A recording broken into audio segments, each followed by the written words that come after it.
Okay, everyone. It looks like we have a really good group of people that are on right now. I know some people are still trickling in. Just introduce yourself. Introduce myself. My name is Drew Lawrence. I'm the operations manager for military veterans and journalism. And today we're going to continue our series. It's called Journey Through America's Newsrooms, where what we're trying to do is pull back the veil on some really awesome newsrooms across the country, and show you a little bit about them, to open up the conversation and a dialogue between some experts and you as our members, and to kind of get some more insight into this industry, and again, get some great programming for our members. And we have some great panelists on today. I am personally super excited about this one. I have been for the last couple of weeks and have been really waiting for this moment because it's really unique. So if you don't know, this is KUNR. They're out of Reno, Nevada, and they cover northeastern part of Nevada, parts of California, and then Lake Tahoe. But what's kind of special is that they're tied to a university, which is pretty common for some radio stations across the country. But what you're going to see in this kind of swatch and this pulling back the curtain on this organization is, you'll get the academia side of everything. You're going to get the technical skills for some of these experts here in radio. And then at the end, Crystal Willis, who's the digital editor for KUNR, she's going to go over some resume tips, and it's really going to be a great program. But what I want to start out with is Mr. Al Stavitsky. So he's the dean of the Reynolds School of Journalism, and I'm not going to steal too much of Al's show. He has a lot to talk about, and I want to give him that time. But what I'm personally excited about is, Al's been the dean there for almost 10 years. And prior to getting into academia, he has an extensive journalism career. But one part I wanted to ask you about, Al, as we get into this is, you were a consultant for local, national, and international news organizations. So as we're kind of pulling the veil back on KUNR, you've done that countless times with different organizations across the country. So that's kind of perfect for a forum here. But I know everyone's already sick of hearing me. So Al, I want to turn it over to you. The floor is yours. Thank you again for being here. Oh, it's my pleasure, Drew, and thank you for organizing this event and inviting us to participate. As Drew mentioned, I've been the dean of the Reynolds School of Journalism for about 10 years here. Prior to that, I was on faculty at the University of Oregon. But earlier in my career, I had a professional background in broadcasting, and particularly in broadcast news. So I sort of blend the professional and the academic sides. And Drew mentioned the consulting work and the like. The reason I'm here as a journalism dean and as an educator is that KUNR reports to the Reynolds School of Journalism at the University of Nevada, Reno. As Drew mentioned, many public radio and public television stations are licensed to universities. That's a very common format, but relatively few of those university licensed stations report to an academic unit, and particularly a journalism school. And I think that's perhaps part of the secret sauce of KUNR, and one of the things that's, I think, very cool about this organization and the opportunities here. So the reason I'm particularly excited about today is, I think this is a time of great opportunity for military veterans in journalism broadly. And one of the things I wanted to talk about at the very beginning here is what sorts of careers are available. And when we talk about journalism, I think there's some confusion. People don't, I think, realize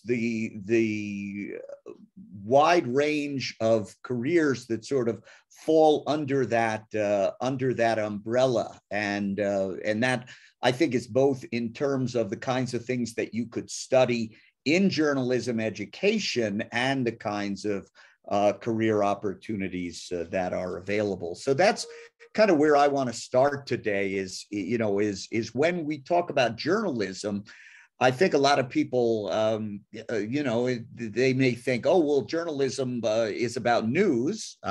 Absolutely right. But it is about a lot more than that.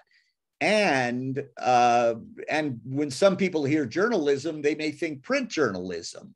I mean, that's something that we get when we talk about to a lot of prospective students. They may think, oh, journalism, well, that's about writing for newspapers.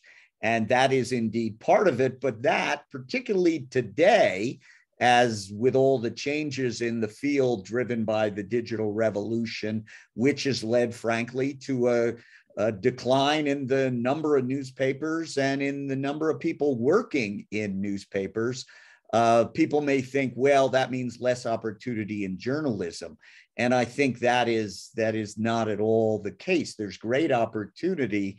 But many of the opportunities these days are related to new media platforms, new technologies, new jobs that maybe didn't exist even a couple of years ago. One of the things we say when we welcome the new freshman class every year to the Reynolds School of Journalism here is we say, for many of you, when you graduate in 4 years or 5 years and go to work in the field, you will go to work in positions that don't exist today, and perhaps in working for organizations that don't exist yet, because things are changing so rapidly in the field.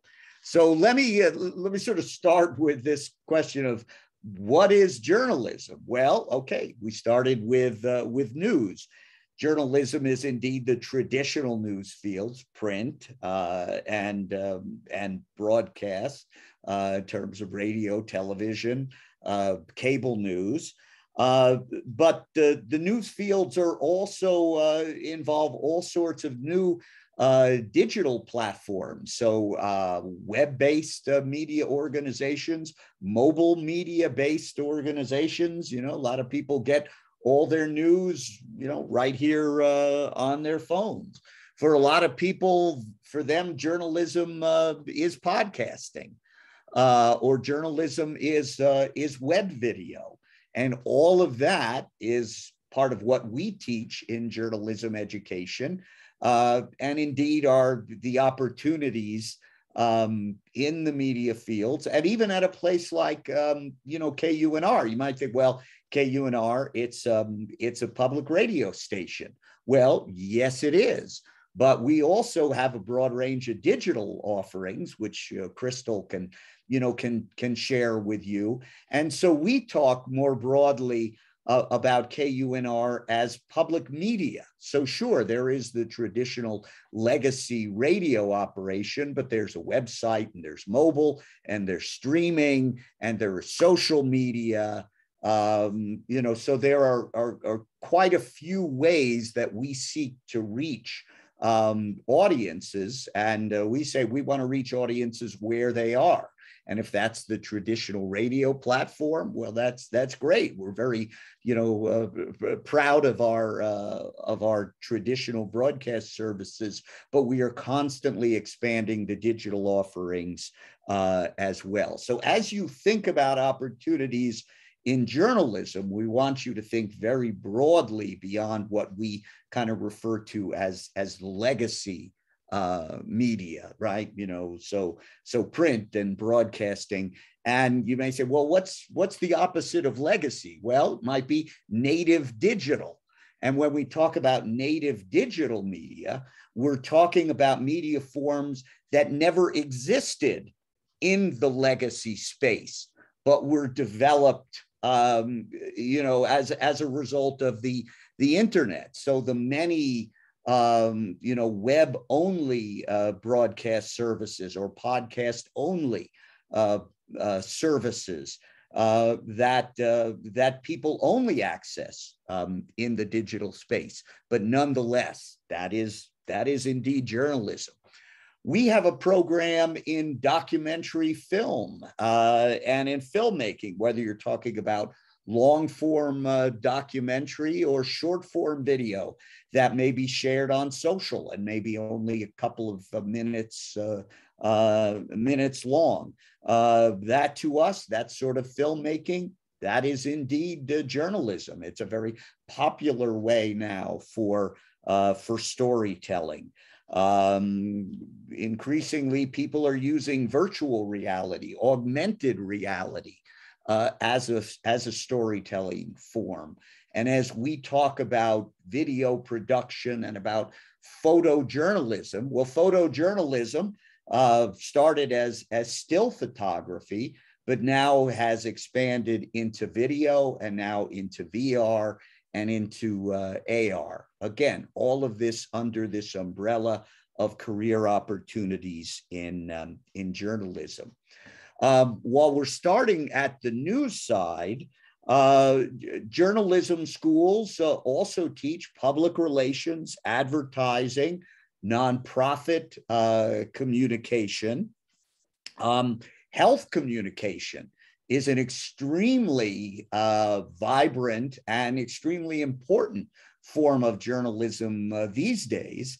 And indeed, we have been very active in the Reynolds School and across the KUNR platforms in the last year and a half or so during the pandemic with health communication, whether we're sharing information about COVID protection and prevention, or promoting vaccinations and seeking to combat some of the misinformation about vaccination. I mean, that I think has been a critical part of our mission. And increasingly then health communication is something that we talk about in terms of under the journalism umbrella. Design is an important part of journalism these days, whether it's graphic design, it's information design as an important part of storytelling. You're probably seeing a lot of very important information graphics, what we sometimes refer to as data visualization these days. If you're tracking, say, the spread of the Delta variant, or, we here in the West, we've had an extremely difficult year with forest fires.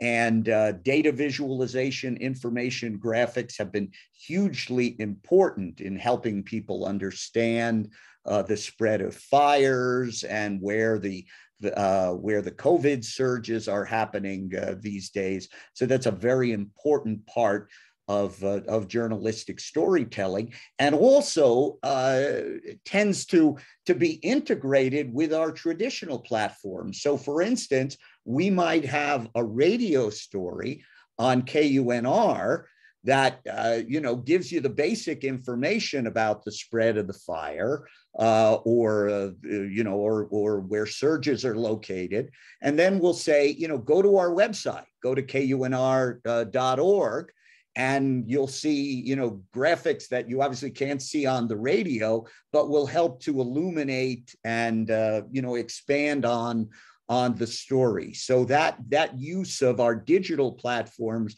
for information that only augments and amplifies what you're hearing on the air is, again, a very important part of our content of these days. And then one other thing I think that's very important for us to share here is that we have a very strong focus on Spanish language media and on outreach to the Latino community, which is a very large, important part of our community here in Nevada and in the West generally, and obviously in many other parts of the country. So one of the things that we are very proud of and have been expanding our service in recent years is in serving the Latino community, and not only in terms of outreach in news, and we have a bilingual news service that's a partnership between the journalism school and KUNR that's called Noticiero Mobile. But also, we're very proud of the work we've done in the last year in the pandemic-related information that we have been reporting in Spanish as a way of serving the Latino community. Before I kind of step down and turn it over to my other colleagues on the panel, one thing that I want to note is that the educational benefits available on the GI Bill, and particularly the post 9/11 GI Bill, are very generous at both the undergraduate and graduate levels. And whatever your educational status might be, or your educational aspirations, I would really encourage you to look into those benefits, because we've had many students at both the undergraduate and graduate levels using those benefits to get their degrees, and then using that as then a stepping stone to moving into careers in journalism. And just a final note that I want to stress is, while we've been talking sort of generally about opportunities at KUNR and in the news fields, there is also great opportunity for journalism-related careers in the service branches. And so, for instance, when at my previous institution, the University of Oregon, we had a graduate program that was based in Portland, Oregon, and provided a master's degree in strategic communication.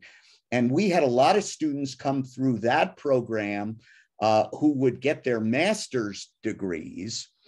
And then many of them then went to work in public relations, public affairs for the VA, the National Guard. There is great opportunity. Indeed, one of the largest employers of public affairs personnel with journalism degrees in the country is the Department of Defense. So I did want to mention that for those of you who may be interested in continuing your professional careers in service-related fields, there's great opportunity there, in addition to the broader journalism fields. So I will stop there. And Drew, I don't know how we may be entertaining questions. I see there's some traffic in the chat, which I haven't looked at, but I'm happy to be here, happy to handle any questions, and but I'll stop there. No, I appreciate it, Al. Steve Ranson actually brought up a really good point in the chat there, and it leads me to a question. He did write, I have seen an increase in podcasts and blogging, but there's still a thirst for more military news and features in written format, either through newspaper or online. And I think that's a really great point, because you mentioned all of these different avenues that young journalists or military journalists can go through. But, best advice for kind of younger career journalists, or ones that are starting to get in. And I say this and link it to Steve's input there, because, as someone who's coming from the military and into media, your subject matter expertise from 4 years or 20 years, however long you've been in, is about military. And it's one of the things that makes hiring attractive, because, you can kind of teach someone to write, you can kind of teach them how to do the radio basics, but it's difficult to teach them the niche things about an organization, whether it's, you mentioned healthcare, legal, law.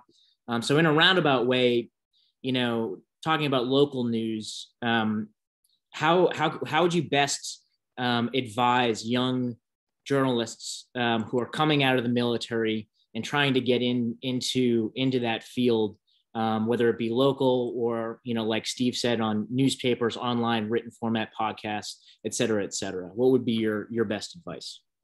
Sure, and I'm very glad that Steve raised that. Steve's a colleague and friend of our program. So first, hi, Steve, and thank you for being here. I think a couple of thoughts on that. One thing I might start with is particularly if you're thinking about podcasting. We have many of our students who have gone on from our program and have sort of set up their own podcasts and in some cases podcast businesses. So I think one thing to note is, podcasts are an easy way for someone to kind of start sort of their own business, their own media outlet, so to speak, because there's sort of very low entry. From a technology standpoint, you can do it with with a laptop and what I have here. I wonder if I can share this. This is about a $50 podcasting mic called the Snowball, and this is a USB mic. You plug this into your laptop, and that's all you need from a studio kind of standpoint to get started in podcasting. And then you can distribute your podcasts and promote them on social media. And so this is a way that you could sort of be, kind of start your own media organization. Now, to bring this back to Steve's point, what many people are doing these days is establishing podcasts in areas where they have particular interest and expertise. So that may be about the local sports team or whatever they are interested in. But to Steve's point, I think given that there is a thirst for news about the military, for military issues, particularly in those parts of the country, and I would include our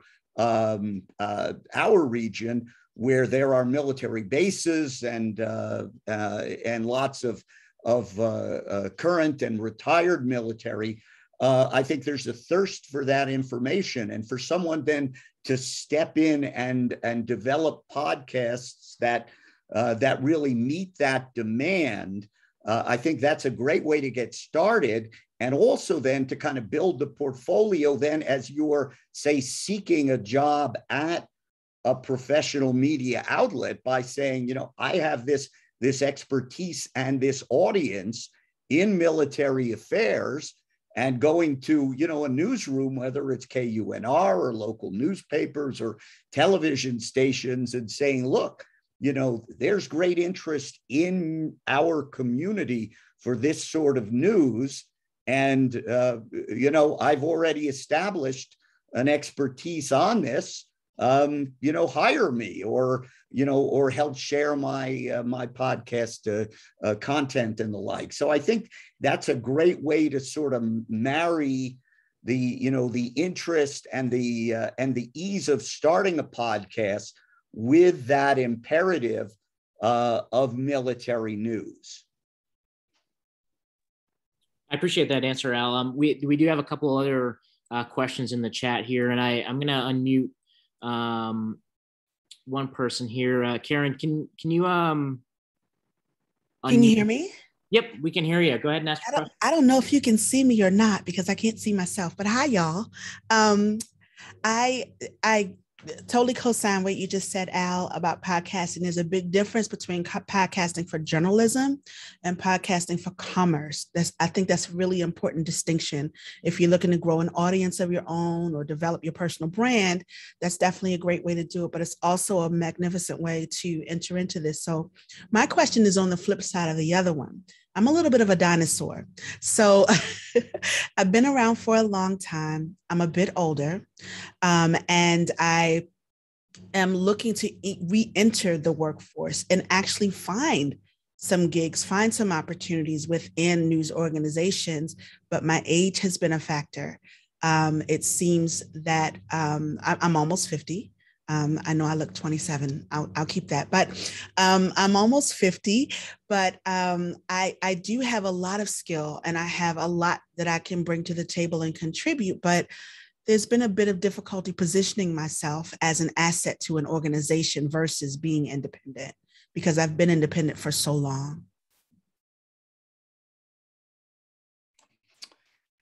Yeah, well, first of all, thank you for that question, which I'm sure speaks to what a lot of people in the market are thinking, and particularly at a time like now when technology is changing so quickly, and it may be a newer generation that is very digitally savvy because they grew up with this technology, whereas we did not necessarily do that. But I think, and maybe perhaps Michelle and Noah might want to, speak to this as well, as people who are, kind of actually on the firing lines these days in terms of hiring people and bringing new people, into the organization. But I think this is part of a larger question where it is not just about, the technological savvy, because you can master that. I mean, you could learn to podcast, you could play around with GarageBand or one of the other apps, and I think you could actually master the technology of actually producing, a good sounding audio file for a podcast, in an afternoon. I mean, that part is really not that difficult. But I think then the advantage, in sort of pitching yourself then to the hiring authorities, and that's why I want, my colleagues at the station to kind of speak to this more directly. But I think then what you're stressing is the skills that have been developed over the long term as you've moved through your career and different steps, which is, the ability to write, to communicate, the problem solving, obviously from the way you've talked about, Karen, you have an entrepreneurial mindset, because you're seeing podcasts as commercial vehicles, and that absolutely is true. So I think the way to look at it is to frame yourself not from the standpoint of, oh, gee, I'm behind the game because I don't have the technical skills, because again, you can pick that up quickly, but to think, what's the skill set that I can bring to the table that frankly, is going to put me a step ahead of someone who is, say, a brand new grad of a program such as ours. And I think you have considerable assets in that, in that sense. Maybe I'll step back and let my friends at the station who might want to, jump in on that. Sure. And Al, I'm going to bookmark that rest of the question too, because there's one more that I think that's perfect for you to answer, and then we'll be able to turn it over to Noah and Michelle. But I'll make sure that we get back to that question. But Hugh asked a really good question about how do you see, and it's kind of going along with what you were saying too, but how do you see local newspapers staying alive and maintaining growth with traditional paper subscription models going away? I've observed that many now force paywalls in their digital mediums, which I know a lot of people see with disdain since they can go to a major media outlet and receive the same content for cheaper, and then I'll add on, or even free. So that's a great question. What do you have for that, Al? Yeah, that is that's the question of the day. And actually, we were just, and Steve may know this well, but I just registered this morning for the Nevada Press Association conference in a couple of weeks. And I know every time we get together, and the Press Association, is predominantly started as the organization of print newspapers in Nevada and other states. But one of the things that's happened in the last couple of years is the Nevada Press Association and other states as well changed their bylaws to accept digital only publications. And so we now have the Nevada Independent, which is a multimedia online news organization that does not publish in print, but has what I would call newspaper values, right? So, a couple of ways to think about this. I mean, in the literal sense, the newspaper is, it is ink on paper, right?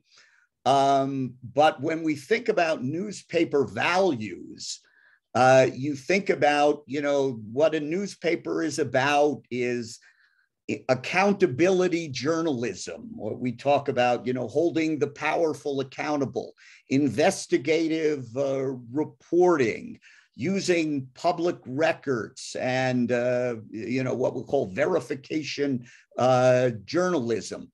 I mean, to me, though, that is what is important, whether you're actually reading it on paper, or you're reading it on a website, or you're reading it on your phone. So I think at one level, I think the medium, the platform is less important than the values.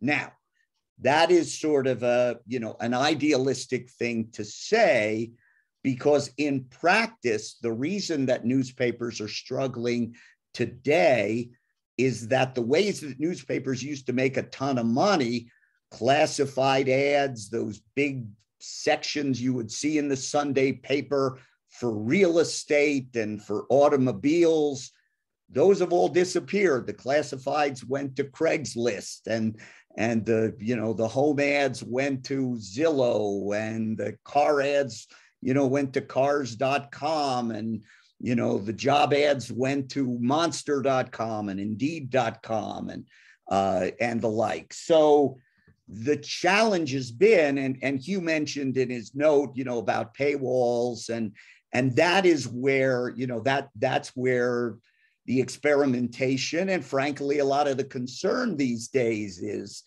the newspapers have not found a way to replace the revenue from those print ads, which are, in serious decline, with they're selling more digital advertising, but you can't get as much money for that. And, that's been very difficult. So that's why we're seeing the paywall. There is a lot of very interesting experimentation going on. Not only in print, but, even in, to use NPR, our network, for example, there is an NPR wine club. There's all sorts of experimentation. The New York Times sponsors cruises, where New York Times journalists will come along on the cruise, and you'll cruise to a part of the world, and Times journalists will lecture about the history of that part of the world, and then the Times gets a chunk of the revenue from that.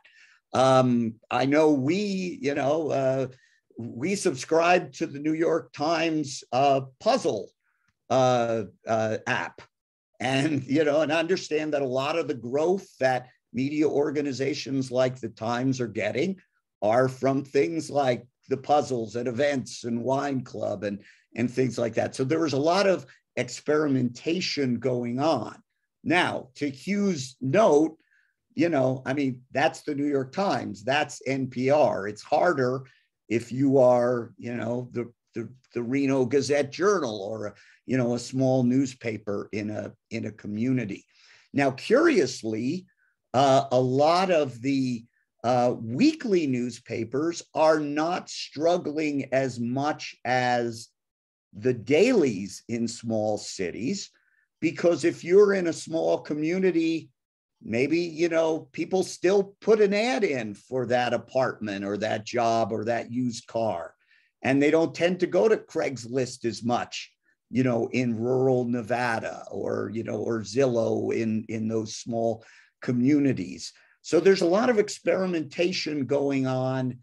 And I get asked this a lot. And frankly, I don't know the future of print. But, it is my hope. And we in the journalism school now, we teach courses in media innovation and media entrepreneurship. We're trying to do R&D about media business models in the same way that our colleagues here in the College of Engineering are, trying to make bridges that will withstand earthquakes, and our colleagues in the med school are, trying to work on new vaccines and things like that. But to be perfectly frank, nobody knows the future of the print model. I appreciate that, Dal. Yeah, and I appreciate your honesty with that. But that was great insight. And I know you wanted to turn it over to some folks that are on the front line of KUNR. And I think at this point, we're going to go ahead and do that. We're going to introduce Michelle Billman and Noah Glick. Michelle is the news director for KUNR, and Noah is the program director, but he's also the host of KUNR's morning edition. So I'm going to turn it over to both of you. Michelle, let me know when you'd like me to bring your slides up, but the floor is both of yours, and however you want to go ahead. Thanks. Wonderful. Hi, thanks everyone for being here. So I'm Michelle, I'm the news director. And I've gotten to watch Noah's career kind of blossom over the last many years. And so I'm really excited that he'll get to share some of his insights today. And I have just some questions for him to answer for the group, but please feel free to hop in with more of your excellent questions as well. And so Noah, first of all, before we dig into your story specifically, can you just tell the group a little bit about KUNR and kind of what makes it so special and maybe how it's a little bit different from other stations? Sure. First of all, thanks everyone for taking the time to do this and for letting us kind of share some of the ins and outs of the news world here. Like they said, I'm Noah Glick. I'm the content director at KUNR. So I'm in charge of a lot of what you hear on air. So if you have any feedback on programs, that's usually me. That's kind of my deal. But yeah, talking about KUNR, first of all, we are an NPR member station. So we're a public radio station. We've been in Reno for, correct me if I'm wrong here, Al, I want to say 50 plus years, 60 plus years at this point, something like that, very close. We've been around for a while. We weren't always an NPR affiliate, but we have gone to a 24-hour news and talk station. I think we did that, I want to say 4 years ago, we made that switch. We used to be a split format, part-time NPR and news and talk and part-time classical music, but we've since started on air since 1963. Thank you, Al. I should know that off the top of my head. I apologize. So yeah, now we have a companion music station, KNCJ, which where we broadcast classical music, jazz music on the weekends, the opera, that sort of thing. So since we're able to put a lot more of that cultural content on that side, we're able to then focus more on the news, talk, information side of things on KUNR. What's cool about the NPR network, and I apologize if this is all information you all know, but NPR, they've got the mothership in Washington, D.C., if you will. Then they have another big operation in Culver City, LA, essentially. And that's kind of where they do all their stuff. So they produce Morning Edition, All Things Considered. They produce some of the big daily news magazines, the weekly news shows like Wait, Don't Tell Me is another show that they produce. And then what we do is we add our own local content, our own local news to what NPR is doing. So part of my job is to integrate local news alongside national news that you'll hear every morning. So if you listen in the morning, you'll hear NPR news headlines, and then you'll hear me come in with some local headlines, what's going on in not just Reno, but what's going on in the entire Northern Nevada area, the Eastern Sierra. We actually have a very large geographic range, which is very interesting and challenging to cover in some ways. We go all the way east to Elko, which is very close to the Utah-Nevada border. And then we go as far west as Tahoe and up north of Susanville, all the way down to Bishop, California, which is, not far away from Death Valley, we'll say. So it's a very large geographic range that we cover. But, our most of our urban markets are Reno, Lake Tahoe, Carson City, those things. So, that's kind of the brief history of KUNR. We are primarily a news talk station, but we do have some music programming as well. And, I'm happy to chat more about any of that stuff. But I think we want to get into the meat of what journalism is all about. Well, yeah, and take us through your career path, because there have been a lot of stops along the way, and you've gotten to do a lot of different types of jobs within this industry.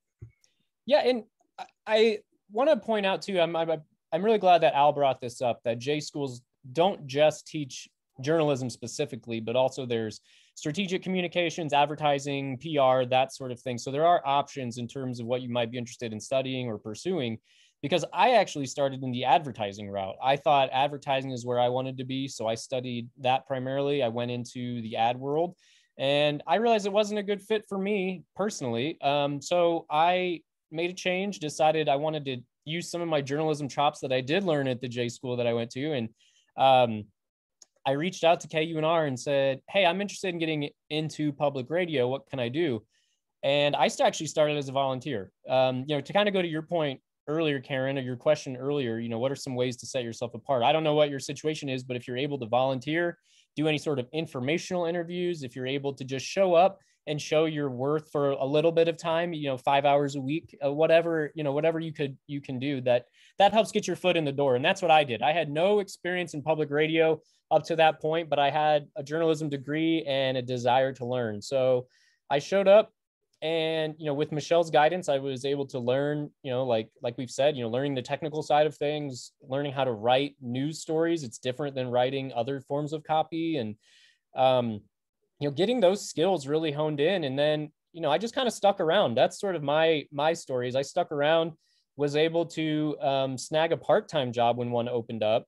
And I did that for a while. And then, KUNR, I'll say another interesting thing about KUNR is they're always interested to, they're always open and willing to kind of try new things and, open up slots when they find folks who are good at this. And I was able to kind of do this hybrid role for a while where I was doing a lot of digital things and some reporting and some hosting. It was kind of this fun little hybrid role. And I did that for a while. And then eventually a full-time reporter job opened up. I applied and was able to get hired that way. It was a competitive search, I felt, but it was because I had been volunteering and I'd been showing up and I'd been doing things that I was able to, I feel like that really helped me kind of land that job. And then, it's just a matter of sticking around. There was an opportunity for the station to join the Mountain West News Bureau, which is a regional collaboration of many stations. And I was able to be added into that role and be a reporter on a regional level. And then, just every position I've had, I've learned new skills and I've tried to build on that and get better and take it with me to the next role. And then I was offered the opportunity to be a program director and host. And so it was kind of a no-brainer for me just to kind of keep that trajectory going. But I guess my point would be, if you just show up and you're willing to work, you can work your way up. And I see your comment here, Karen, too. And I totally hear you've got lots of experience reporting and producing and writing. It's tough. I think I will just say, just to kind of circle back real quick on your question earlier, I think for me, it is interesting, at least what I can think of for you and for other military folks, I would say, is one thing that's really important to any newsroom is dependability. Especially in my role when I'm working with hosts who I need to make sure they're going to be in on time, that they're doing what they need to do. Same thing with reporters. Michelle will tell you that too. She needs to make sure that she can trust her reporters when they're out in the field, that they're doing their work, that they're doing what they can do. And I think most folks would look at someone with military experience and say, now that's someone who's dependable and someone that has a lot of experience that most other people don't have. And so really highlighting that dependability and how you're able to show up, be there and do the job, I think goes a long way. So it is a lot more of some of those soft skills, and I know if you've got the experience in the portfolio of writing, like your age would not throw me off at all when it comes to hiring. So I'm sorry that you've been dealing with some of those issues, but I think it's just a matter of really highlighting when you do approach stations or news orgs.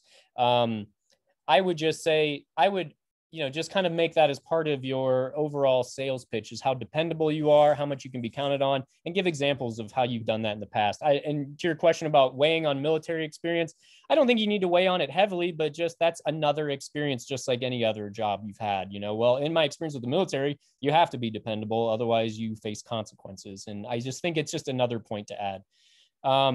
So I think that's enough rambling for me for now. And then I think Michelle's got more questions.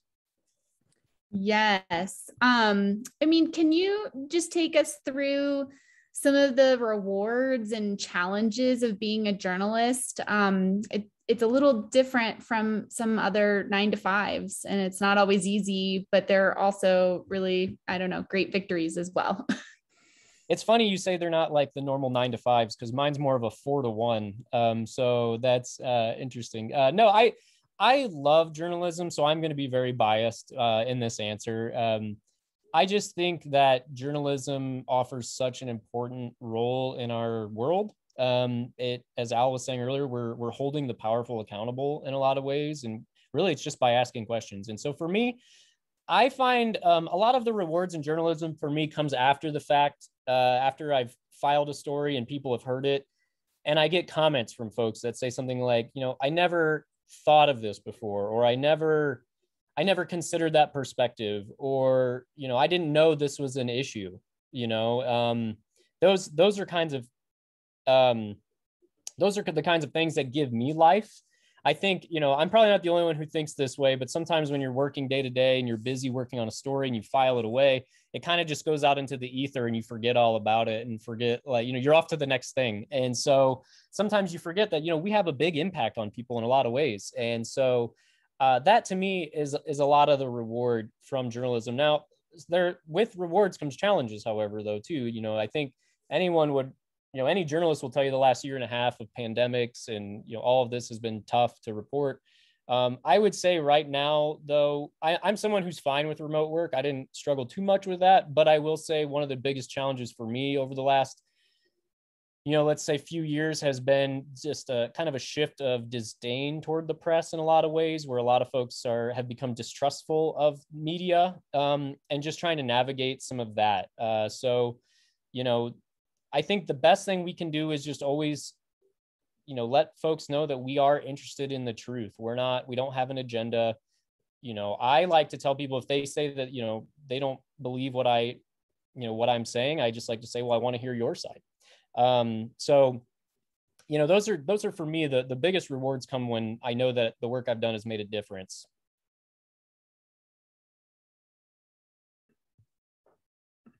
Thanks, Noah.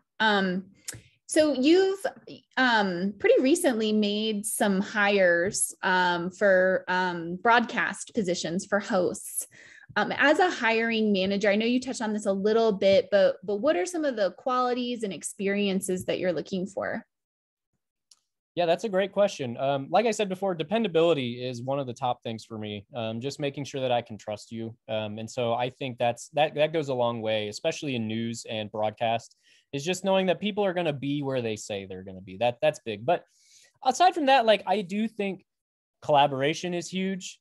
Teamwork, being able to work as a member of a team is huge. We are in a communication field and we work with people all the time, and wires will get crossed, our communication will get kind of lost along the way, but at the end of the day, we are a team. We're all moving toward the same goal, the same direction. So, that's another selling point of military experience in a lot of ways, is just that team focused environment that you guys have been in, and how that can really be beneficial, and knowing that, and I'm going to say this too, and I think this is helpful for you all to keep in mind too, is I like people who don't come in with a big ego, who don't come in thinking like, well, I know everything here. I already know what's going on. I think it's more, I want someone who's interested in learning, who's open to feedback, who's open to learn.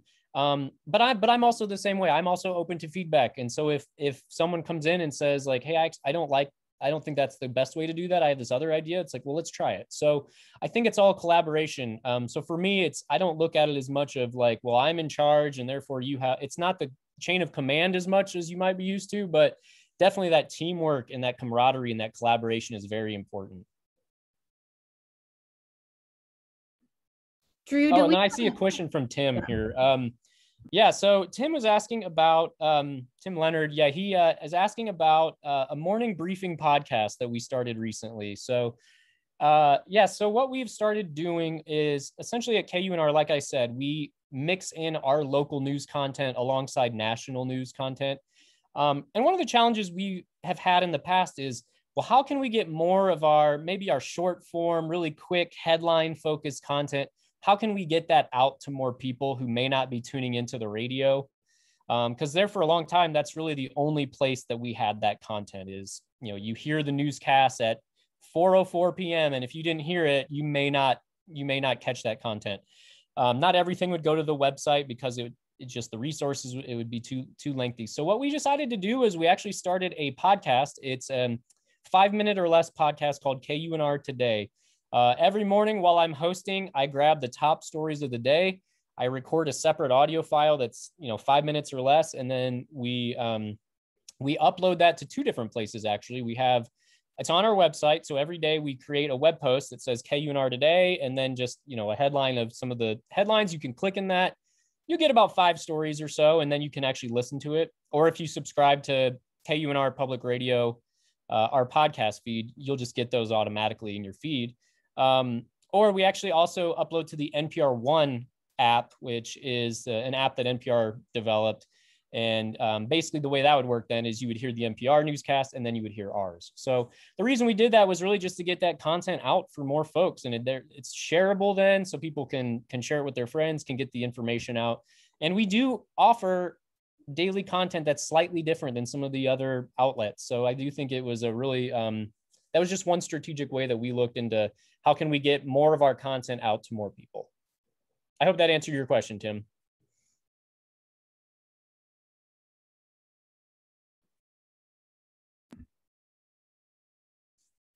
Great.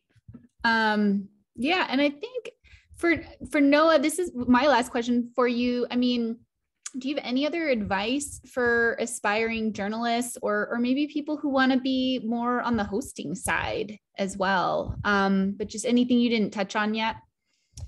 Yeah, I mean, I think Al's recommendations earlier were fantastic. I mean, just the way things are right now, just making stuff is gonna help. Just, even if it doesn't go anywhere and your podcast gets 40 downloads total, like just having proof of concept that you know how to do this stuff is helpful. But I'm a big believer in informational interviews. So if there's a newsroom that you're particularly interested in, just send an email to the editor or a reporter and just ask them if you can take them out for coffee and just pick their brain about the industry, what it's like working in that specific newsroom, what they're looking for, what skills would you need to do. If there's one thing I've learned in my time working, it's that people love talking about what they do. If someone's interested in what they do, people love talking about it, and myself included. As you can tell, I keep rambling here, but it's if any of you are interested in doing a follow-up informational interview, I'm happy to do that. So I think that's a huge benefit if you can do that. Plus, then when job openings come aboard, it's like, oh, hey, I know this person who came in who would be great if they're still looking. So that'd be my biggest piece of advice.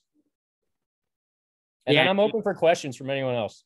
Yeah, of course. We'll open it to questions. And I actually did want to follow up with a couple things on there. No, I appreciate you bringing up the ability to go out and talk to journalists who you admire and respect, who are in the industry, because you're right. People do especially want to talk about themselves and their work.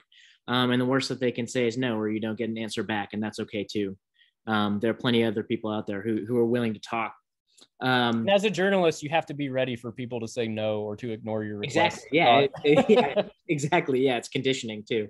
That's perfect. But I'm going to leave the chat open for questions to come in for you, Noah, and then I'm actually going to turn over to Michelle for a couple questions. So Michelle, can you just describe a little bit about your day to day as the news director, and what you do to kind of keep your, as you say, your scrappy team together? Yeah, well, and the day-to-day has shifted a lot with the pandemic. It's kind of forced us to reevaluate all of our processes, but we kind of have a couple different tracks running every day in terms of different types of content. So we have our daily news offerings, which Noah is heavily involved with as our morning host, and putting together the daily podcast on our website to let people know, hey, this is all the fresh news for the morning. And then we usually have a reporter assigned to collecting daily spot news and, being in charge of monitoring breaking news throughout the day, especially during wildfire season. So the daily spot news to fill all of our newscasts throughout the day is kind of one track. And then we also are trying to focus as much as we can on the longer form features, which for public radio is usually about a 4 to 5 minute sound rich feature. Now that folks can go out in the field, for a while, our features were a lot of Zoom and phone tape, or quotes, bites with people with masks on that, pretty noticeable, but it just kind of was what it was. We had to go with it. And then a third track is really keeping track of our partnerships. We work regularly with the Nevada Independent. They will repackage some of their political stories for us, and we air those during our newscasts. We run a youth media program in partnership with the Washoe County School District, and we meet once a week with high school students to teach them how to be radio reporters. And that requires a lot of mentorship on our end. And then we also partner with a couple different media outlets on digital content in Spanish for our website. And we're kind of learning every day how to build that workflow, because that work is still pretty, I guess, in its infancy in the public media system across the country so far. So those are kind of the three areas that I'm kind of toggling back and forth between every day. Sure. And I wanted to get back about the features part. So can you talk a little bit about that and feature development for news stories? Because, how often do you run a feature? What were some of the stories that you remember that you were kind of most proud of producing from your newsroom that were some great features? Oh, yeah. When I started at KUNR about 8 years ago, it was a 2-person newsroom, no news director, very small. And before I got there, it was a 1-person newsroom, which is quite daunting because we have a huge coverage area all across Northern Nevada and parts of Eastern California around Lake Tahoe. And so I remember before my job interview checking the website, and they would have the same features up for a good month on the website because they just didn't have the staff, and they, couldn't churn out the content. And now, we've grown over the years. The pandemic and the hiring freeze at our university has slowed down that growth a little bit, but we're getting back on track and hoping to do some more hires soon.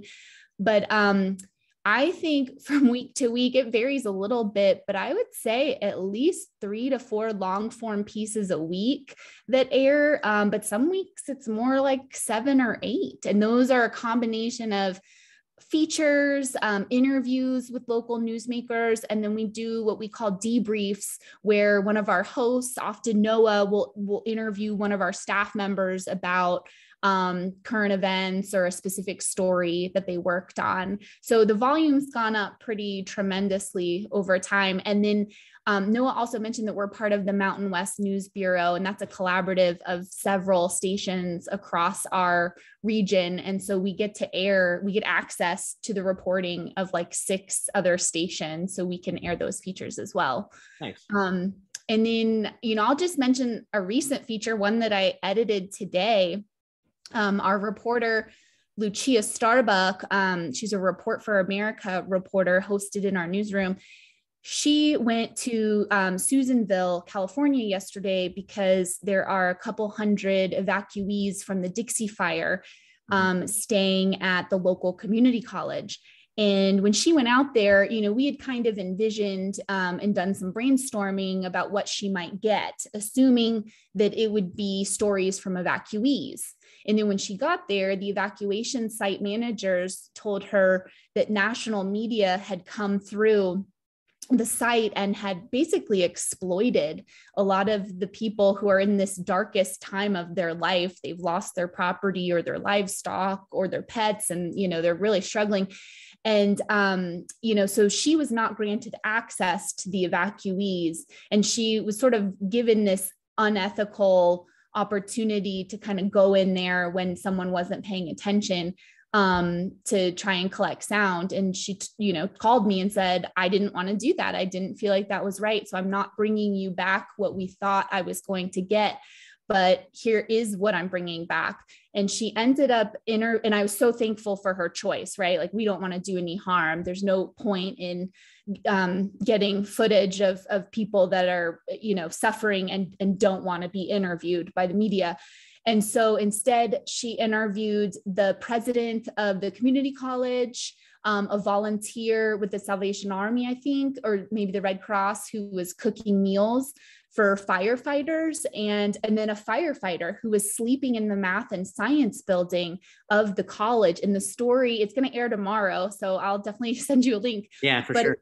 It's this profile of this school and this community like coming together to rally around these evacuees, and then the firefighters sleeping basically next to the evacuees. And it's just really beautiful. I was really proud of her. Yeah, that's awesome. And it's funny that you mentioned that, and I appreciate you bringing like an example of some of these decisions that you have to make in the newsroom, because you could take a sample from across newsrooms across the country and in national media too, and you may have some reporters that have jumped on that because it's drilled in the head to get the story, and by making that ethical decision, you ended up actually getting a better story than what you would have thought. So I appreciate that example.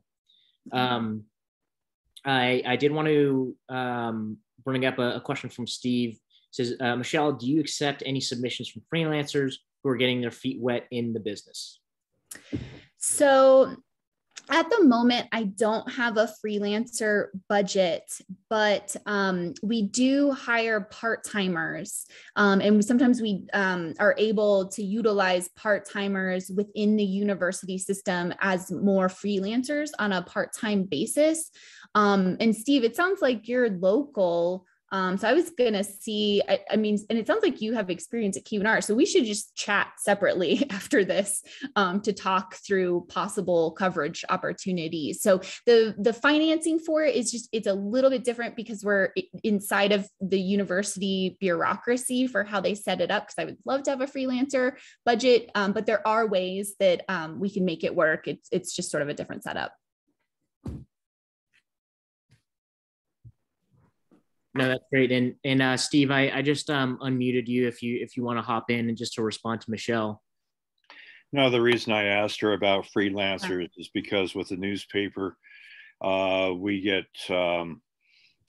freelancers who want to maybe write a story or cover something for us, and they're just trying to get their feet wet.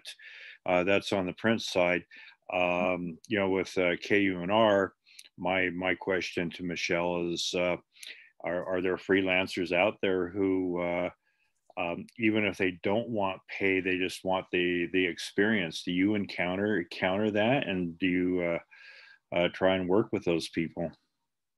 We do from time to time. I've been able over the last several years to try and build a case in our organization that people should be paid for their work. Public media, especially, it has a long history of utilizing volunteers, and that's not something that I think is ideal.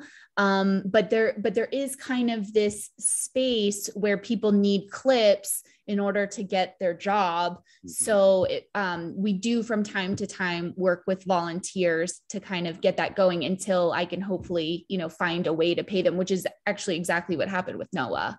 So I would love to hear from people who are interested in providing coverage, and we can kind of figure out the best mechanism for doing that. And then if folks do happen to be a UNR student, then that's a really simple situation because we can hire them as a student worker. Yeah. Okay, thank you. Yeah.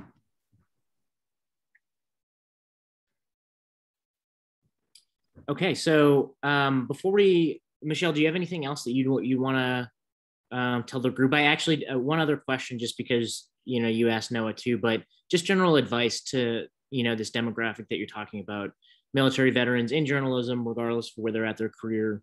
What, if they were applying to your news station, what advice would you give them? Yeah, and I think that ties into one of Karen's questions too, like how heavily to lean on the military experience. And for me as a hiring manager, seeing someone with lived experience that provides them with just the opportunity to have been a part of a team, to have been a leader, to frankly, to have been an adult and to function in the world. I think that to me stands out as being very valuable. And maybe part of the disconnect at times could be just how that information is explained. And because sometimes it is hard, like if I were to see a cover letter or resume with a lot of military jargon, my dad's a veteran, but I don't know any of the jargon. So it would need to be sort of curated for a more general audience and just kind of translated. But those skills of being part of a team and being reliable and diligent, those are all really meaningful. I used to teach at a couple of universities in North Carolina. And I remember having veterans in my classroom and just feeling like, I know that student's going to be here. I know they're going to be prepared. I know they're going to ask great questions and be engaged.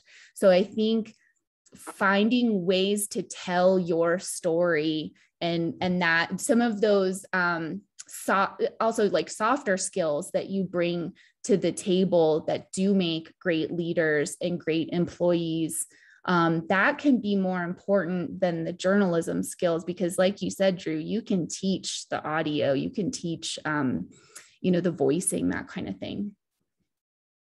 No, that's great. I appreciate that, Michelle. Thank you so much. I want to reintroduce Crystal as we move on to kind of the resume portion, but I do want to shout out Tim Leonard and Michelle. Feel free to talk about him too if you want. And Tim, I can, if you want to hop in too, you're more than welcome to. But I just wanted to bring you up, Tim. You're part of our organization, Military Veterans in Journalism. You were an intern at KUNR, and I don't know if anyone's seen it. We made the announcement last week that you were one of our fellowship recipients, and you're going to work over at the Nevada Independent. And that's something that we're, as MVJ, and I'm sure you as Michelle and Crystal at KUNR are super proud to see. And we just wanted to give you a quick shout out, Tim, to let you know, we recognize that and we're happy for it. Yeah, absolutely. Working at KUNR was great. In both KUNR and the fellowship, the issues funding, just like Michelle was just talking about, funding this for journalism is just always an issue. So I think part of the reason I was able to be an intern there was I found funding for it. I found a program that was willing to pay for my internship while I was there. And that was a huge part of why I was able to do it. So, I mean, it's just, I would tell everybody, don't get discouraged. I've been applying to journalism jobs for a year before I got this fellowship. So like, it's difficult for everybody. You're definitely not the only one. So, but places like KUNR are great for, getting experience and having people mentor you on what it's like to be a journalist. Awesome. Yeah, thank you so much, Tim. So I'm gonna hand it over to Crystal at this point, and before I reintroduce you, Crystal, I just want to let everyone know. So gave Crystal full disclosure to use a couple of my resumes for kind of like a case study of where I was before I had joined Military Veterans in Journalism, and then 8 to 10 months later of getting some coaching and being able to make that resume a little bit workable. But that's kind of what Crystal's going to talk about from this point forward, is that resume building. So Crystal, if I'm going to give you the floor, if you want to just reintroduce yourself, and I'm going to, while you're doing that, I'm going to pull up your slides here. Thank you, Drew, and thank you all for joining us today. My name is Crystal, and I'm the digital editor over at KUNR here in Reno, Nevada. And before I get started, I just wanted to touch a little bit on my background as well. I spent most of my early career on the visual communication side of things, where I started as a graphic and web designer, and then I crossed over into a managerial role in a marketing department at the university. So part of my presentation will introduce some general knowledge, partially to get everyone onto the same level in terms of the vocabulary that we'll be utilizing, but also to dive a little deeper into some things that you may want to consider that aren't as commonly discussed.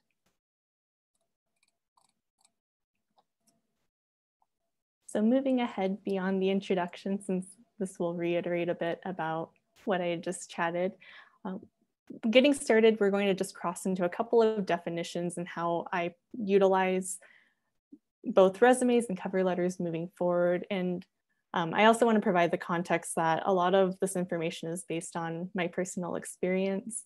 So you may find things in this presentation that work for you, or things that perhaps you're not as excited about, or perhaps doesn't make sense to fold into your resume building, and that's a-okay as well.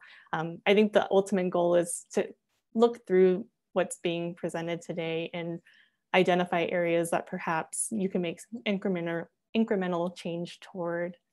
So as far as the definitions go, I wanted to break down what resume and cover letters are in terms of just some general definitions. So in a way, you can think about your resume as a highlight reel. It's a one-page sampling that provides your previous experience and what exactly qualifies you for the position that you're applying for, versus a cover letter, which is sometimes referred to as a motivation letter that digs a little deeper into your current and your future objectives for the role that you're applying for. So moving forward, we're going to touch on 6 commonly included resume sections, and you may find that there are other ways to phrase these sections, order them. You may introduce other components altogether, and all of that is a-okay. But the first one that we'll be looking at is headers, and this should be the first thing that your future employer sees on your resume, which will bring us over to the next slide. And so the first thing that should be easily identifiable and largest on your resume is your name, followed by your contact information, which typically you'll include your email and your phone number as key elements. And some folks may opt to incorporate things like a website URL or a LinkedIn mention, or even their address. I will say, just to kind of keep in mind, that when you're thinking about a one-page resume, you really want to make sure that the real estate of the resume is being used in the best way it possibly can. So some folks may determine, I want to eliminate my address, for example. So you'll see some variations. And again, it goes back to your personal preference. As someone who's sat on some smaller searches and whatnot, I think having your contact information be accessible fairly easily is always going to be helpful for your recruiters in terms of following up with you. One other thing to consider is, with this formatting that you're putting together for your header, you could incorporate it into other elements that you're submitting, perhaps a portfolio, for example, as a consistent format, so that you start to develop a branded look for your materials and for yourself. So pushing ahead, I also wanted to touch a little bit about objective and summary statements. And there are differences between the two, and you may opt for one or the other, or some folks pass by this section altogether as well. But your objective is a brief mention of your career goals, versus your summary is a brief synopsis of your qualifications. So we'll look at a few examples moving into the next slide that'll show. I think we hopped ahead one too many. There we go. So I have a few examples here that kind of show the differences. So the objective sample, for example, is a recent graduate with a bachelor's degree in journalism who would like to obtain a position as a reporter. So this is someone who is saying, this is my objective for this specific role, versus a summary sample, an enthusiastic journalist with 3+ years of experience as a reporter. Diverse reporting background includes audio and digital storytelling in addition to knowledge of photography and multimedia editing software. So a nice thing about a summary to consider is if you have perhaps experience in a specific kind of field, but maybe it's not consecutive. Perhaps it was an internship at one point, a part-time job at another point. You can start to tie these common threads together and say, well, this is my cumulative amount of experience. Or if you're pivoting from another field altogether, a summary example could be helpful as well to try to draw out those applicable transferable skills from your previous experience to the job that you're applying for now. And so we'll hop on over to professional history as well. And this could be very broad in terms of your past experience. You can incorporate things like your employment, internships, and volunteer work from the past. And some of the key elements that you'll want to incorporate with that as well is breaking down the position, the company name, the date ranges in which you're involved in the organization, as well as just general description of the duties that that role had entailed. And I have an example here as well, just to kind of see that this is one way that you can format your experience. However, you may find that there's other ways that you would prefer to do this as well.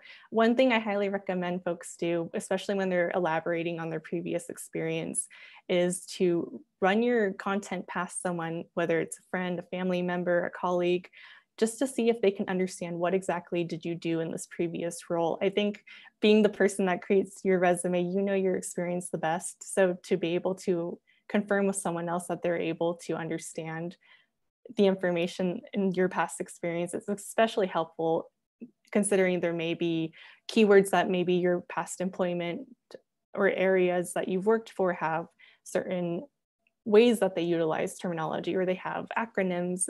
Trying to break down those concepts and elaborating on acronyms or swapping out very specific kinds of mentions and generalizing them can be helpful, especially if you're pivoting to another field. So looking at our education, some of the things to consider including is, with your most recent experience being toward the top, your level of education, the institution. You can also mention things like your areas of study for context, and then your graduation date, whether that's firm or anticipated. And I think this is helpful context for your future employer as well, because if you are perhaps jumping into an internship or a part-time opportunity, as well as being a student, it can show them in a way there may be an opportunity to roll over into full-time employment, considering you're graduating at a certain point. And so your sample entry could be something relatively simple. It could just be the name of the institution.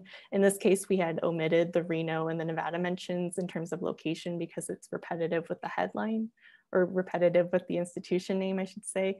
We have our date ranges as well as our area of study. But you may also opt to include more information. Perhaps there's key details or honors that you've been granted as a student, and that may be helpful to incorporate as it's applicable to the job.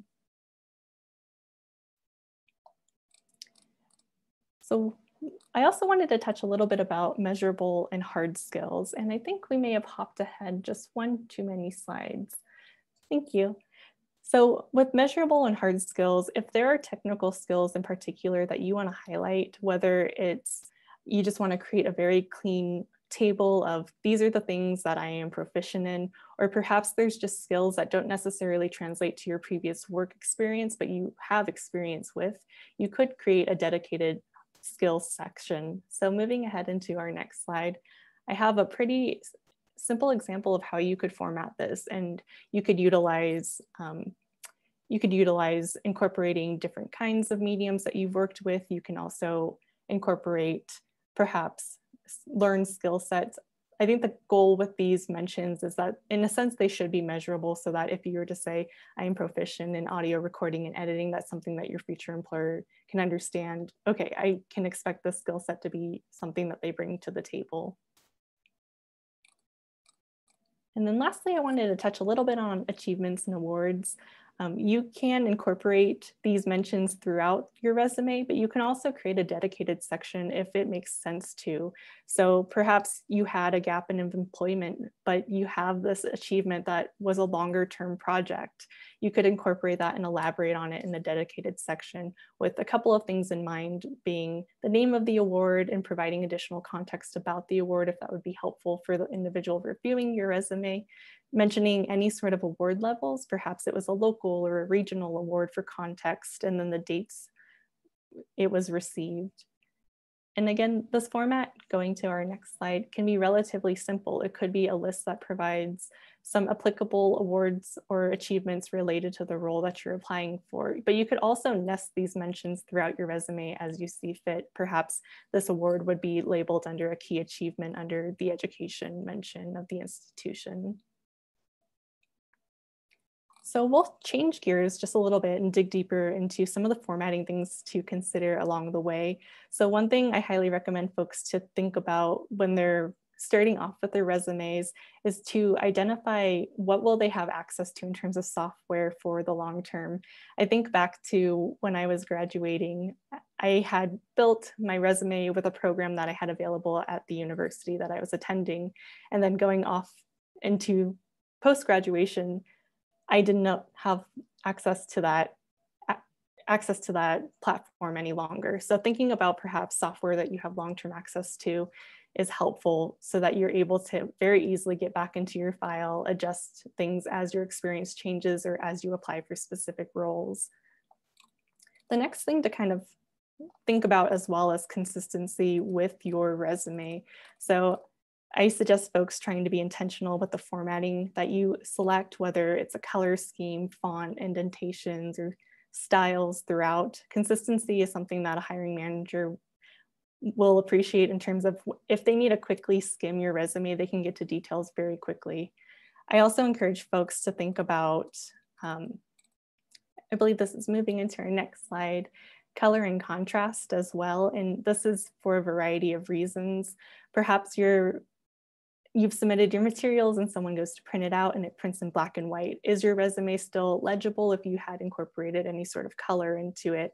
It's also helpful to think about legibility in terms of, are the fonts large enough so someone could read the copy with ease? Is there enough value in my color choices that perhaps someone with the color vision deficiency may be able to see and read the content without having any sort of issues with it? And that kind of crosses a little bit into your file formatting as well.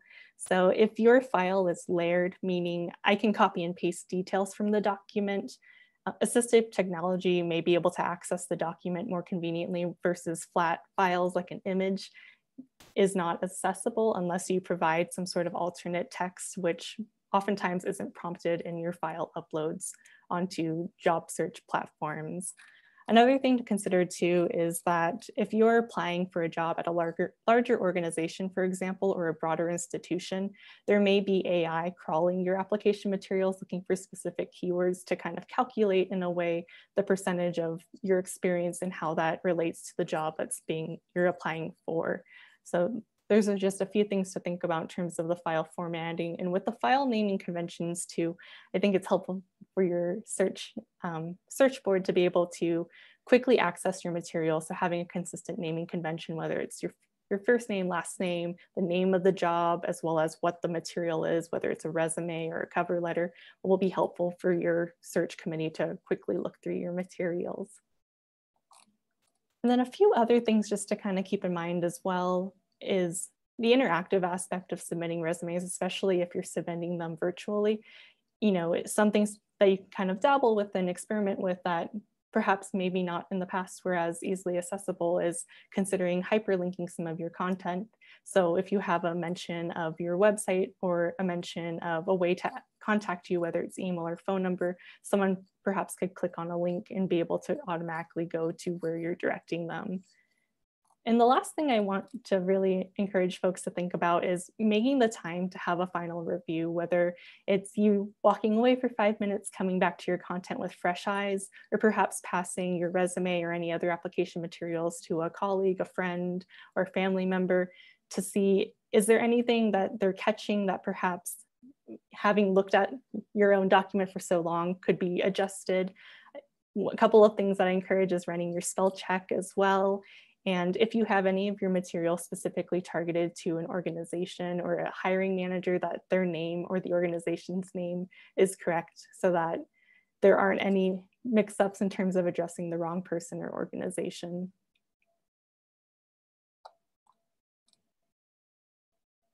And then we'll look at a couple of sample resumes as well. And we'll kind of chat through some of the before and afters, as well as some of the things that these resumes are doing well and some of the changes that happen to really enhance them.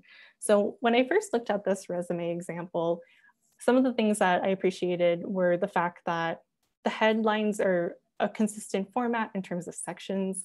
So you could navigate from experience to education and recognition / awards relatively quickly. The dates were mentioned, as well as we had a bit of a variety in terms of the type of experience that was being presented. Some of the challenges that this particular resume ran into that I noticed included there wasn't contact information for the individual who was applying. There were some inconsistencies in terms of the formatting between colors changing. So that was one thing that I had noticed as well. And there are some longer pieces of all caps copy, and that can be difficult for some folks to read. So thinking about how can I make this a little more legible as well, in addition to the font sizes that were incorporated. When printed, the font size was a little on the smaller side, so it made it a little more difficult to navigate. So jumping ahead to our next slide, we have our after, which had taken many of the principles that were shared previously and really reworked them in a way that are easier to navigate. There's contact information. There's also more clear, dedicated sections in terms of some of the sections that you saw on the previous slide were eliminated and merged.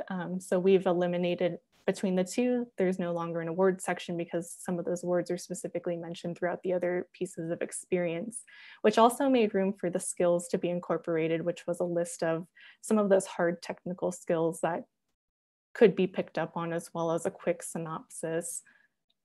And not to put you on the spot, Drew, but this is actually the resume content that he had provided us to share. So I'm curious if you could share a little bit about just your process during that duration where you hopped from your previous resume to your revised one. Yeah, sure, of course.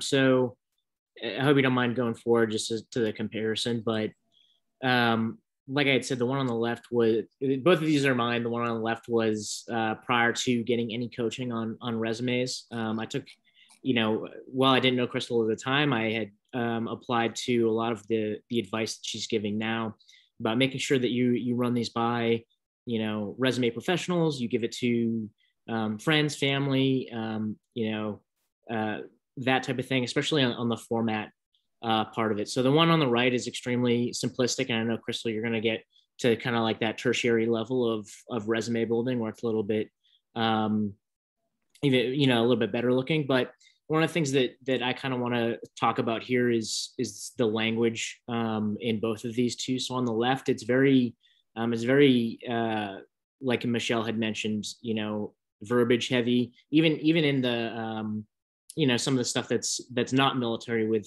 legislative, like that type of thing, some of the awards.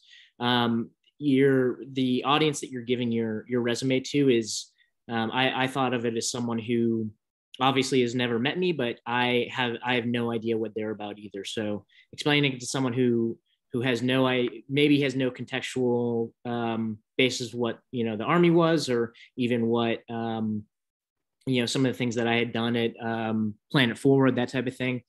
So being able to describe it simply and a little bit more concisely, but getting that point across was something that I had shifted with the language on the right side.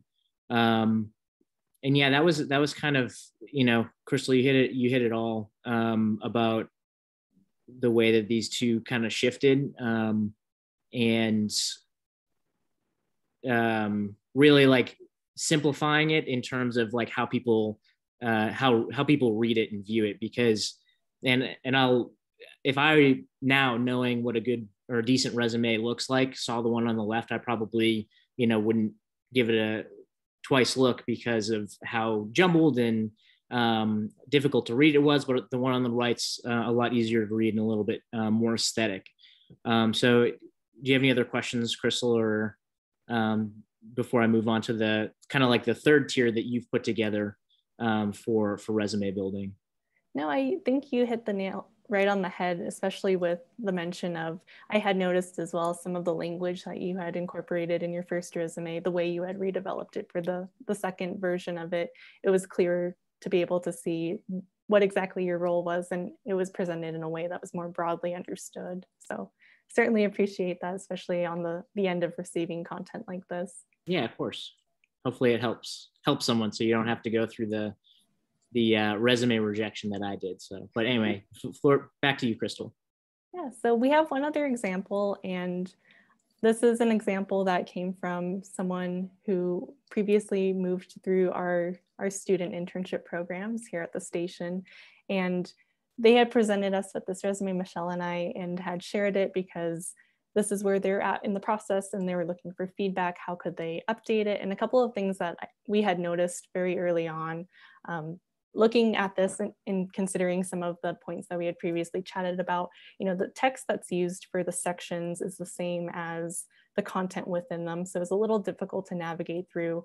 Looking at the language, it toggled between the first person and the third person, which was inconsistent to some extent. The student didn't have their current role incorporated in this resume, which was their experience at the time as a student reporter. So that was something that we had flagged. And then there were just little elements throughout, like at the bottom right-hand corner, there was a page number, but there was no second page. So just being intentional with some of the styles that are being incorporated. So moving ahead, for this particular individual, they had wanted to kind of dabble more so on the visual aesthetics of a resume. So they had brought in a couple of different elements. They had identified, can I tailor down some of the sections that were in my previous resume and highlight just a couple rather than having, I believe the last one had 6 or 7. This one included 4 core sections. They broke out their contact information in a different way, which was a little more pronounced versus the first version.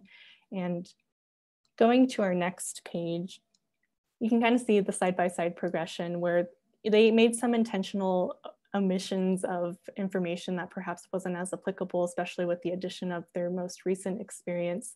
But they also incorporated things like a skill table. They had defined their headers a little more in a strong sense. And that was a little more helpful in terms of being able to navigate the document rather quickly.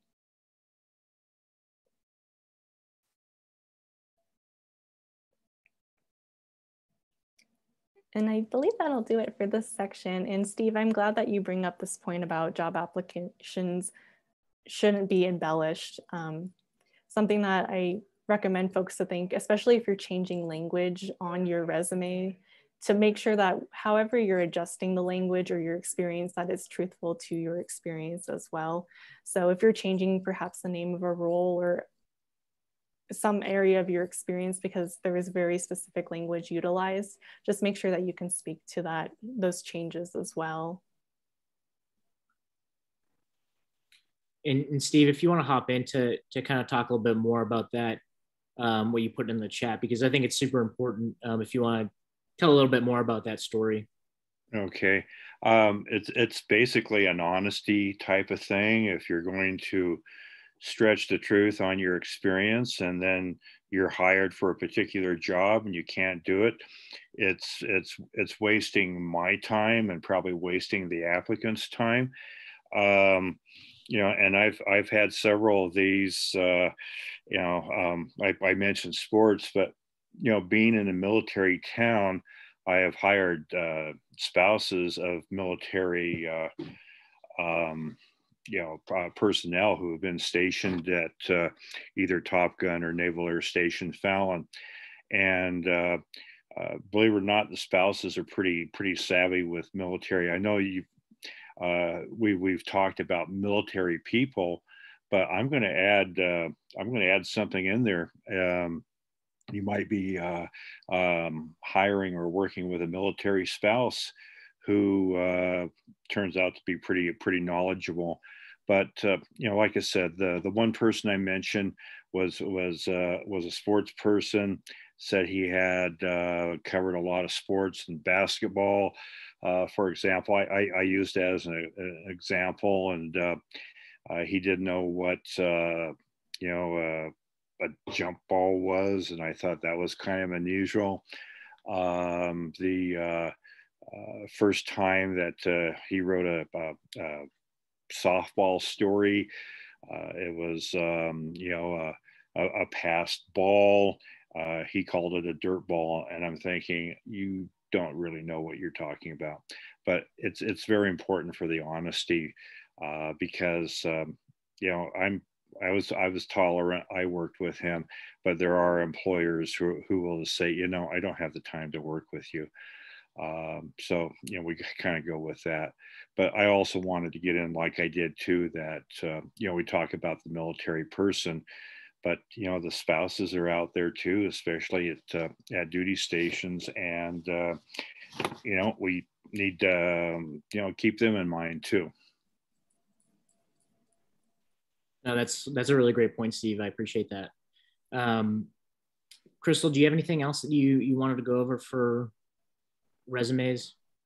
No, I believe that'll do it for my portion, but I see we have a hand raised.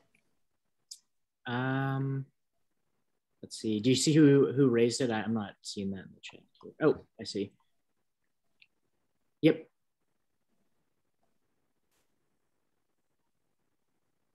Karen, do you have a question?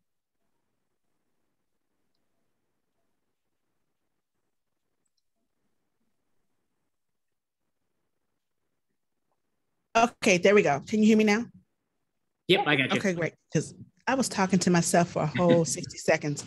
Anyway, my question is, with how quickly digital and technology is evolving, what is the barometer or the difference between someone's solid skill set and what an entity is willing to train them to come up to? Because every 6 months, we're looking at new technology. Every 3 months, we're looking at new opportunities for engagement. We're looking at different algorithms. We're looking at different metrics to measure our reach and to measure how far we can go with the information that we have. So is there a happy space between solid knowledge and training when it comes to new opportunity? I'm glad you brought that up as well.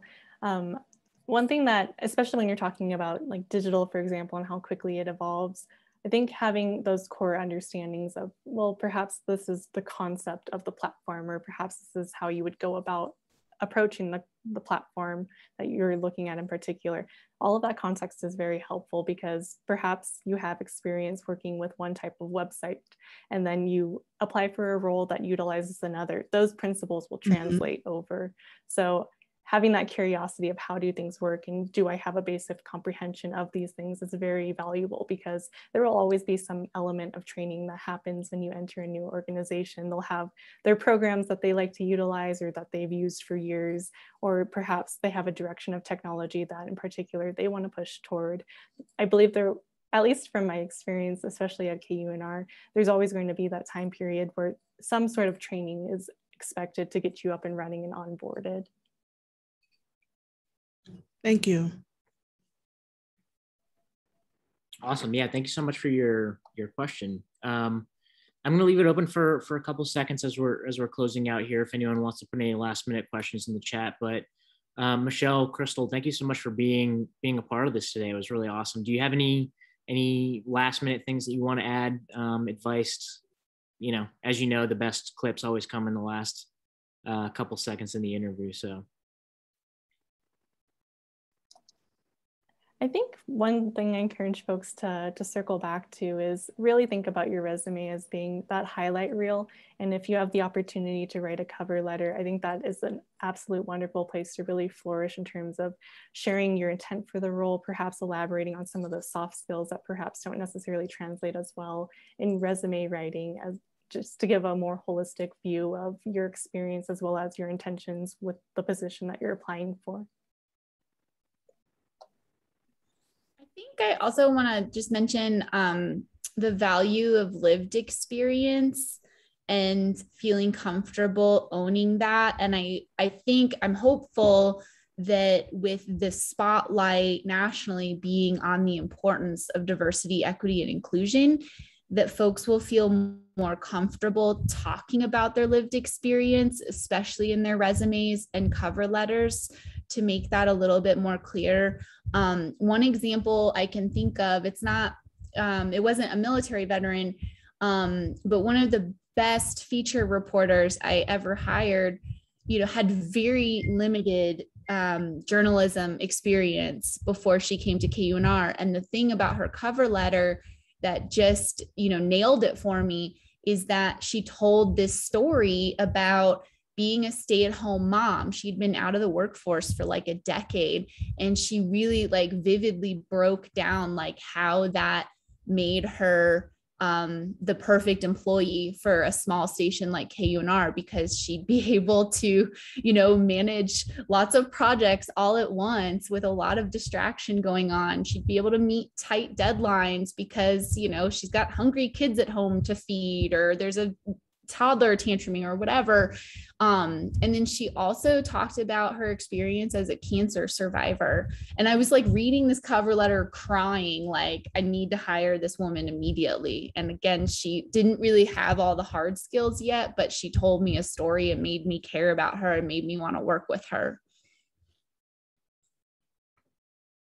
Joe, looks like we have one more question. Let me just unmute them real quick.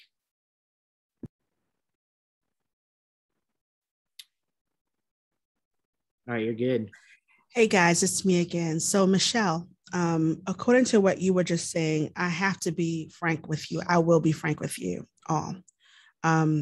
Leadership in this industry is overwhelmingly white and male. And showing up as a Black woman is a deterrent in a lot of spaces. They don't want to hear our stories. So in reference to what you said, there are a lot of really rich stories that never get told in outlets that deserve to hear them. And while I respect what you said, it doesn't necessarily apply to me as a Black woman. So I'd love to hear your feedback on that part, because that part is real. It's very real. It's very now. It has not changed. And as gifted and as brilliant and as talented I know I am, I also know that I've also been overlooked when people see my face. So please, all of you, give your feedback on that part, because it's important and it often goes unaddressed, especially in these kinds of forums. Yeah, I appreciate your bravery in bringing that up and just bringing it to the forefront. And I'm sorry that you've had that experience.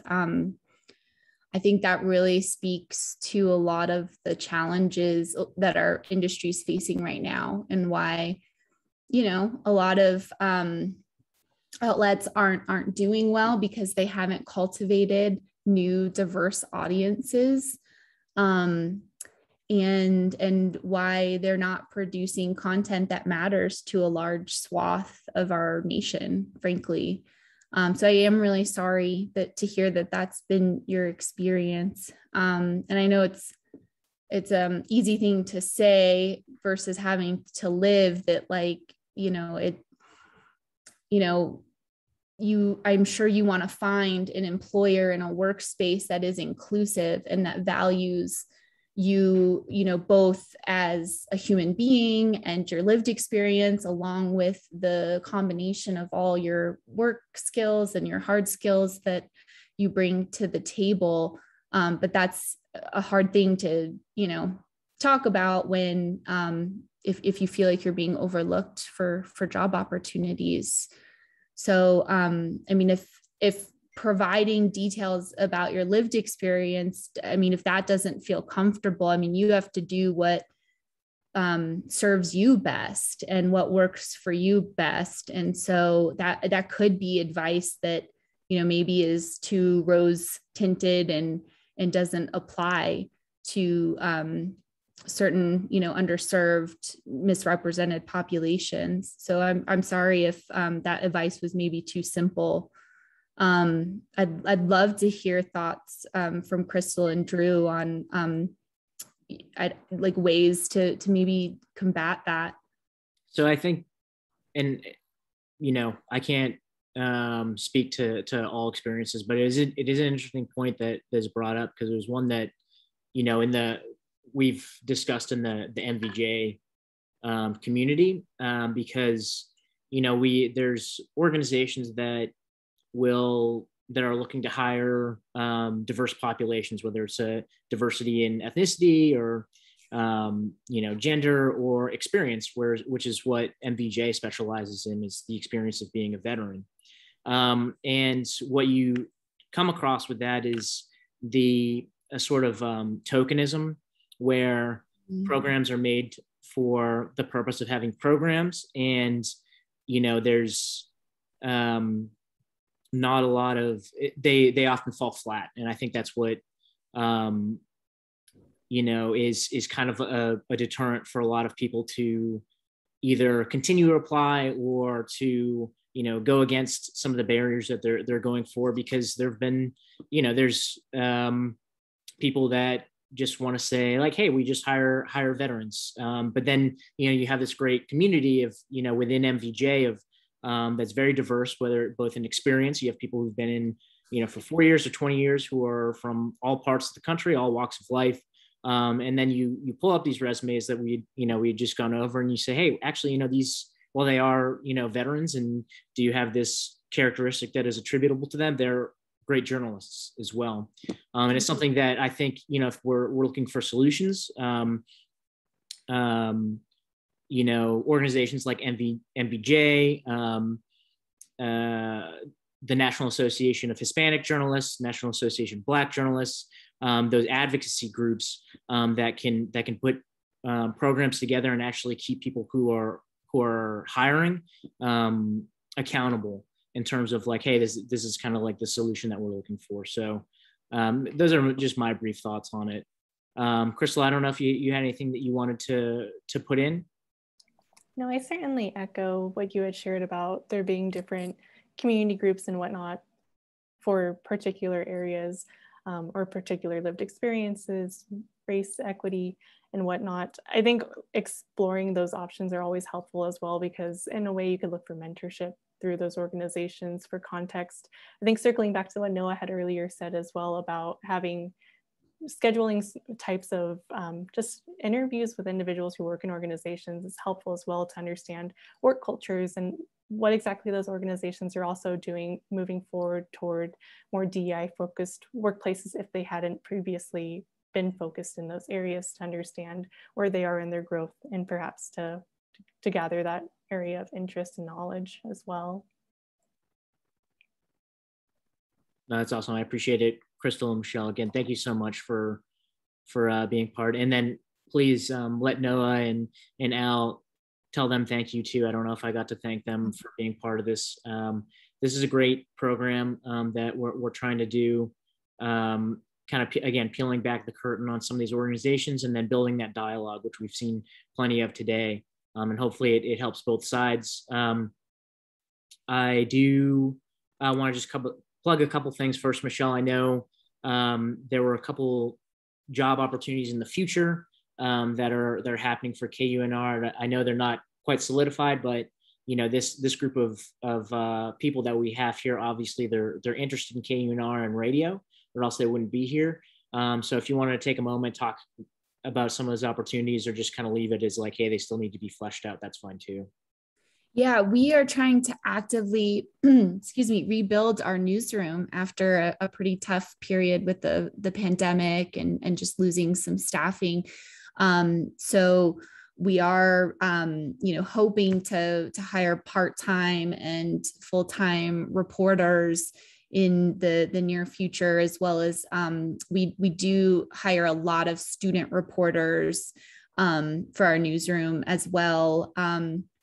And I know Steve mentioned the possibility of folks who want to volunteer to get some clips under their belts. So please feel free to reach out to me and Crystal afterwards to introduce yourselves a little bit more, so we can learn more about you. If you want to share like your resume or cover letter, anything like, or clips, anything like that, just so we can, know who you are and have you filed, in our materials for when future opportunities pop up. We would love that. And I think you'll share our email addresses at some point. Yeah, absolutely. So I'll, if you have any questions in general, you can reach me at drew@mvj.network. I'll just type that in here, but I did want to plug our convention that's happening in October as well, from the 21st to the 22nd. It's our first annual convention as MVJ, National Symposium, virtual symposium of journalists from across the country and across the world coming together. It's going to be great. There's going to be happy hour. There's going to be a kind of writ large resume review. And a lot of great people have already signed up. And a lot of great sponsors have already signed up to kind of help support that cause. So everyone from, Heroes Linked, which is like the LinkedIn version of for that cater specifically to veterans, to CNN, to all these great organizations that are there to make that that day happen. But again, both of you and to our guests, I sincerely appreciate your participation. I hope you guys have a great rest of your day. And if you have any questions, just go ahead and send me an email. I'm happy to answer them. Thank you so much.